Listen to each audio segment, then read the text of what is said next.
আর সামনে কোরবানি, কোরবানির পাশাপাশি আপনারা জানেন ওয়াজিব কোরবানি তো করতেই হবে। যার ওয়াজিব হয়েছে কোরবানি করতে হবে, কিন্তু যার ওয়াজিব হয়নি তাকে অবশ্যই আপনারা সুন্নত কোরবানি আল্লাহর হাবিব সাল্লাল্লাহু আলাইহি ওয়াসাল্লামের পক্ষ থেকে, হুজুর সাল্লাল্লাহু আলাইহি ওয়াসাল্লাম নিজে কোরবানি করেছেন উম্মতের পক্ষ থেকে প্রতি বছর, সহিহ বুখারী মুসলিমের হাদিস। এই জন্য আপনাকে আমাকেও নবীজির পক্ষ থেকে কোরবানি করা একটা নিয়ত করতে হবে। কি, আমি কোরবানি দিতে পারছি না, আল্লাহ আমার সেই অ্যাবিলিটি নেই, আল্লাহ ওখানে একটা গরু কোরবানি হচ্ছে, আমি 1000 টাকা একটা ভাগ দিলাম। এখানে আমরা গত বছর বোধ 23টা 24টা 25টা বা এরকম আমরা গরু কোরবানি করি নবীজির পক্ষ থেকে। দ্বিতীয় দিন নবীর পক্ষ থেকে হয়, আগের দিন আমরা ওয়াজিব কোরবানি করি।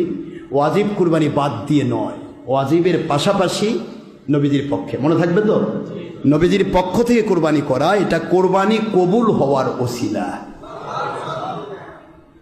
এই জন্য যারা করতে চান তারা মাত্র 1000 টাকায় ভাগ, গরিব মানুষ হলেও দেওয়া সম্ভব, ঠিক না? 1000 টাকা দিলে আপনি আপনার গোস্ত নিয়ে যাবেন, আপনার গোস্ত কেউ খাবে না, এমনকি আপনার চামড়াটা যে বিক্রি হবে এই চামড়ার টাকাও ইচ্ছা করলে আপনি নিয়ে যেতে পারবেন, এটা সিস্টেম করে দেওয়া আছে। কথা কি বুঝতে পেরেছেন? সব কিছু নিয়ে আপনারা এটা করবেন।